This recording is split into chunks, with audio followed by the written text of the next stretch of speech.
একটা সেন্টেন্স যত বড়, সেন্টেন্সটার অর্থ উদ্ধার করাও তত সহজ।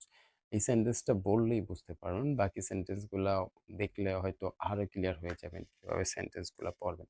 যেমন ইন 1866 এখানে বলা হয়েছে 1866 সালে কি হয়েছিল ঘটনাটা?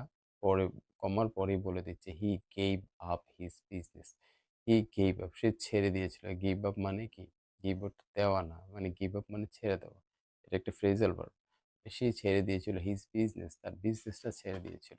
এখন আমাদের প্রশ্ন থাকতে পারে যে কেন বিজনেসটা ছেড়ে দিল? কি করবে বা কিসের জন্য ছেড়ে দিল? দেখেন 2 প্লাস ভার্ব যেখানে থাকবে সেটা হচ্ছে ইনফিনিটিভ। ইনফিনিটিভ ভার্ব দিয়ে বলে দিচ্ছে তো ওপেন, খোলার জন্য, ওপেন করার। আসসালামু আলাইকুম রহমতুল্লাহ। This is Shahin Alam. Welcome to Revive English academy. আজকে আমরা ক্যামব্রিজের 14 টেস্ট নাম্বার 2 প্যাসেজ নাম্বার 2 নিয়ে আলোচনা করব। আমাদের অফলাইনের স্টুডেন্টগুলা যখন আমাদেরকে জিজ্ঞাসা করে যে স্যার কিভাবে আমরা ক্যামব্রিজের প্যাসেজগুলা ভেঙে ভেঙে পড়বো অথবা কোন কোন জায়গায় পজ দিব বা স্যার বাক্যের অর্থগুলা কিভাবে উত্তর করব, তো ঠিক তাদেরকে আমরা যেভাবে সাজেস্ট করি ঠিক সেম ওয়েতে আমি আপনাদেরকেও বলবো। সেটা হচ্ছে যে প্রথমত বাক্যে বিরাম চিহ্নগুলো আপনাকে চিনতে হবে, খেয়াল করতে হবে যে কোন বিরাম চিহ্নটা কিভাবে সেন্টেন্সটাকে তৈরি করেছে, বড় করেছে, মেকানিজমটা কি বুঝতে হবে। সেকেন্ড কথা হচ্ছে যে বাক্যের ফ্রেজ এবং ক্লজগুলো চিনতে হবে। বাক্যের ফ্রেজ এবং ক্লজগুলো যখন আপনি চিনতে পারবেন, তখন আপনি বুঝতে পারবেন যে হ্যাঁ, সেন্টেন্সটা এভাবে তৈরি করা হয়েছে। সেন্টেন্সটা বোঝাটা একটু সহজ হয়ে যাবে। বোঝা একটু সহজ হবে না, প্রায় 7 থেকে 80% আপনার হচ্ছে 70 থেকে 80% এটা বোঝা সহজ হয়ে যাবে। তো আমাদের আজকের প্যাসেজটা একটু পড়ি। দেখি এই প্যাসেজটাতে কতটুকু জটিল এবং কতটুকু সহজ করে বোঝার উপায় আমরা বুঝতে পারি। ওকে। In 1866, in 1866, he gave up his business to open a photographic studio, advertising himself as a portrait and landscape photographer. এখানে আপনার একটা সেন্টেন্স সমাপ্ত। সেকেন্ড আরেকটা সেন্টেন্স হচ্ছে from about 1870 he dropped portraiture to specialize in landscape photography and other views. এখানে আরেকটা sentence stop হয়েছে।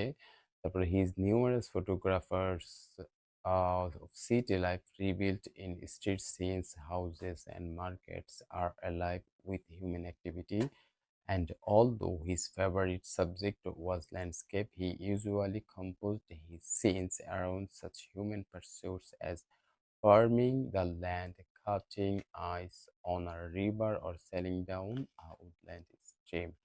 এখানে আরেকটা সেন্টেন্স শেষ।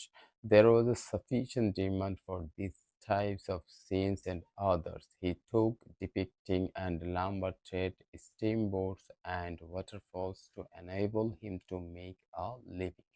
ওকে, এখানে স্টপ, ফুল স্টপ দেখতে পাচ্ছেন। এখানে আরো একটা সেন্টেন্স শেষ হয়েছে। There was a little competing hobby or amateur photography before the late 1880s because of time-consuming techniques involved and the weight of equipment. People wanted to buy photographs as souvenirs of a trip or as gifts, and catering to his market, Henderson had stock photographs and display at his studio for mounting, farming, or including in albums. এখানে ৫ থেকে ৬ টা sentence নিয়ে একটা প্যারা তৈরি করা হয়েছে।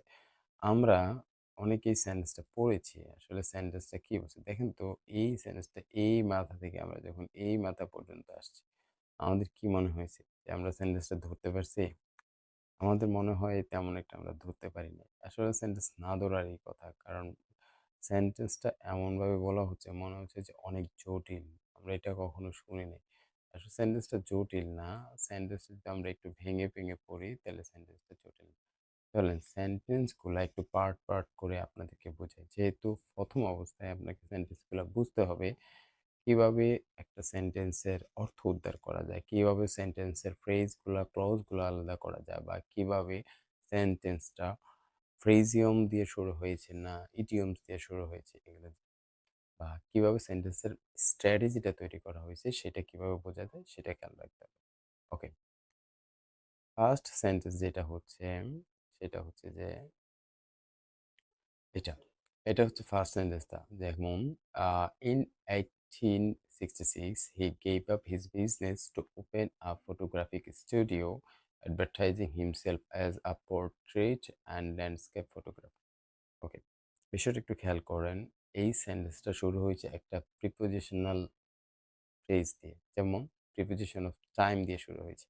দেখেন সেন্টেন্সটা অর্থ উদ্ধার করা কতটা ইজি, কতটা মজা এবং আপনার কাছে পড়তেই মনে হচ্ছে যে, ইস! এটা যদি আরেকটু এলাবোরেটলি বলতো। হ্যাঁ, বিষয়টা হচ্ছে একটা সেন্টেন্স যত বড়, সেন্টেন্সটার অর্থ উদ্ধার করাও তত সহজ। এই সেন্টেন্সটা বললেই বুঝতে পারবেন। বাকি সেন্টেন্সগুলা দেখলে হয়তো আরো ক্লিয়ার হয়ে যাবেন কিভাবে সেন্টেন্সগুলা পড়বেন। যেমন in 1866 এখানে বলা হয়েছে ১৮৬৬ সালে। কি হয়েছিল ঘটনাটা? পরে কমার পরেই বলে দিচ্ছে he gave up his business.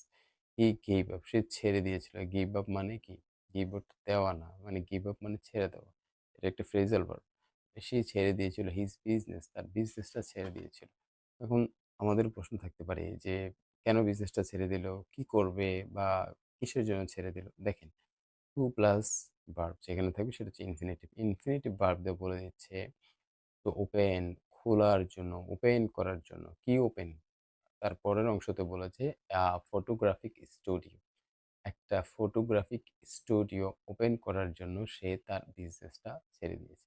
তারপরে কমা দিয়ে আরো বিস্তারিত বলতেছে সেটা হচ্ছে অ্যাডভার্টাইজিং হিমসেলফ। সে নিজেকে অ্যাডভার্টাইজিং এর কাজে লাগাই দিছে। নিজেকে অ্যাডভার্টাইজিং এর কাজে লাগাই দিছে as a portrait and landscape photographer. মানে একজন ফটোগ্রাফার হিসাবে নিজেকে অ্যাডভার্টাইজিং এর কাজে নিজেকে লাগাই দিছে। মানে বিষয়টা হচ্ছে সে যখন একটা কাজ ছেড়ে দিয়েছে, তারপরে কি করার জন্য একটা ফটোগ্রাফি স্টুডিও করার জন্য, তখন সে কিন্তু নিজেকে অ্যাডভার্টাইজিং করতে হবে বা তার প্রতিষ্ঠানটাকে অ্যাডভার্টাইজিং করতে হবে। সে অ্যাডভার্টাইজিং এর জন্য সে নিজেকেই কাজে লাগাই দিয়েছে। তারপর দেখেন 2nd সেন্টেন্সটা from about 1870 এখানে দিছে প্রায় 1870 সাল থেকে কি করেছিল দেখেন he dropped portraiture সে ছেড়ে দিয়েছে। সে ড্রপ মানে কি? নিচে পড়া না। সে ড্রপড হচ্ছে ছেড়ে দেওয়া। সে কিছু একটা ছেড়ে দিয়েছিল। কি ছেড়ে দিয়েছিল? portraiture সে portraiture এর কাজটা ছেড়ে দিয়েছিল। আচ্ছা, যে portraiture 1870 সাল থেকে সে তার এই কাজটা ছেড়ে দিয়েছিল। কেন ছেড়ে দিয়েছিল? প্রশ্ন আসতে পারে। সেইম পূর্বের সেন্টেন্সটাতে বলেছি প্রশ্ন আসছে সে কেন ছেড়ে দিয়েছিল? টু স্পেশালাইজ নিজেকে দক্ষ করার জন্য। নিজেকে অনেক বেশি স্পেশালাইজ মানে এক্সপার্ট করার জন্য সে ছেড়ে দিয়েছিল। কি সে এক্সপার্ট করবে? এই প্রিপোজিশন ইন বলে দিচ্ছে ল্যান্ডস্কেপ ফটোগ্রাফি। মানে ছবি তোলানোর ক্ষেত্রে সে নিজেকে আরো দক্ষ করার জন্য সে তার পোর্ট্রেচারের কাজটা ছেড়ে দিয়েছে। মানে ছবি তোলার কাজটাই। ছবি তোলার একটা কাজ পূর্বের কাজটা ছেড়ে দিয়েছিল এবং আদার ভিউজ এবং অন্যান্য ছবি তোলার যে কাজগুলো ছিল এগুলা ছেড়ে দিয়েছিল নিজেকে আরো স্পেশালাইজ করার জন্য। কথা বুঝতে পারছেন? বিষয়টা একদম ইজি মনে হচ্ছে না?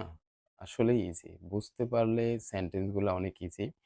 আপনি যখন রিয়ালাইজ করতে পারবেন এটা আপনার জন্য ইজি, তখনই ইজি। আপনি যখন বসবেন পড়তে, ওরে বাবা! সেন্টেন্স তো অনেক বড়, পড়তে পারব না, লিখতে পারব না। তখনই আপনার কাছে এটা অনেক বেশি পেরেশানি মনে হবে।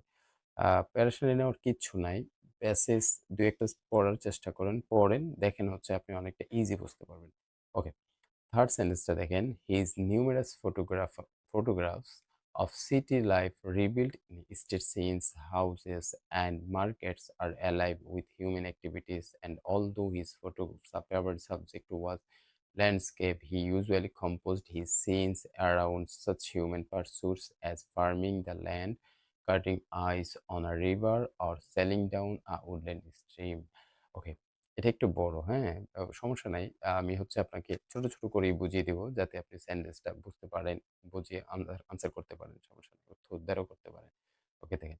His numerous photographs মানে তার অসংখ্য numerous মানে কি? অসংখ্য, শত, শত, হাজার, হাজার হতে পারে। His অসংখ্য, তার অসংখ্য ফটোগ্রাফস কোন জায়গার ফটোগ্রাফ সেগুলো? সিটি লাইফ মানে শহরের জীবন সম্পর্কে তার অসংখ্য ফটোগ্রাফ প্রকাশ করেছিল। যেগুলো প্রকাশ করেছিল শহরের জীবন ব্যবস্থার অসংখ্য ফটোগ্রাফ যেগুলো প্রকাশ করেছিল কি, কি? ইন স্ট্রিট সিন রাস্তাঘাটের সিন হইতে পারে, বাড়ির সিন হইতে পারে এবং মার্কেটের সিন হইতে পারে।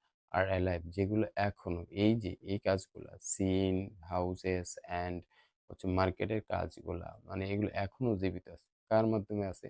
With human activities. দেখছেন? কিসের সাথে? মানুষের কাজকর্মের সাথে এখনো সেই ছবিগুলা বেঁচে আছে। মানে জীবিত আছে এরকম আরকি। এবং দিয়ে আরেকটা কথা তারা এড করছে যে and although his favourite subject was landscape. মানে যদিও তার ফেভারিট কাজটা কি ছিল? ওই যে ছেড়ে দিয়েছে এই বিষয়টা নিয়েই তো আলোচনা করছি, তাই না? তার ফেভারিট কাজটা ছিল ছবি তোলা। হি ইউজুয়ালি কম্পোজড এগুলো সে কম্পোজ করত, রচনা করত বা প্রকাশ করত হিজ সিনস তার ছবিগুলো অ্যারাউন্ড সাচ হিউম্যান পারসন। মানে চারপাশের মানুষের, এমন মানুষের পছন্দ অনুযায়ী পারসুস পছন্দ অনুযায়ী অ্যাজ ফার্মিং দ্য ল্যান্ড। পছন্দ এগুলো কি ছিল? Farming the land, cutting ice on a river or selling down a woodland street. এই যে পেছনের শেষে যে আপনার ৩ টা আ বোল্ড করে দেওয়া আছে এগুলো হচ্ছে আসলে একটা present idioms. Okay? Farming the land মানে চাষবাসের দৃশ্যগুলাও যদি আপনি ধরে নিতে পারেন। Cutting rice cutting ice on a river মানে সেটা হচ্ছে পাল তোলা নৌকাগুলা বা নদীগুলার মাঝখান দিয়ে যেই নৌকাগুলা যায়, হ্যাঁ? তখন বরফ ভেঙে যায়। সেজন্য এটাকে বলা হয়েছে cutting ice on a river. তারপর সেলিং ডাউন আ উডল্যান্ড স্ট্রিম মানে বন থেকে যেই ঝর্ণা দিয়ে পানি প্রবাহিত হয়ে নিচে পড়ে সেগুলার কথাই বলছি। দেখেন কতটা ইজি। আর নিচে যেই কিছু ব্যাখ্যা দেওয়া আছে কোনটা হচ্ছে আপনার ফ্রেজ, কোনটা হচ্ছে আপনি কোথায় পজ দিবেন, এগুলো ভেঙে দেওয়া আছে। এগুলা দেখলে হয়তো কিছুটা ক্লিয়ার হয়ে যাবেন। তারপরেও ক্লাসের সাথেই থাকেন, আমাদের সাথেই থাকেন। ডে বাই ডে ক্লাস আসবে। সেই ক্লাসগুলো দেখেও নিজে অনেকটাই আয়ত্ত করতে পারবেন। ওকে? নেক্সট ক্লাসে ইনশাআল্লাহ আপনাদেরকে আ নতুন আরেকটা ক্যামব্রিজ প্যাসেজ নিয়ে আসবো। সে পর্যন্ত ভালো থাকেন। দেখা হবে। আসসালামু আলাইকুম।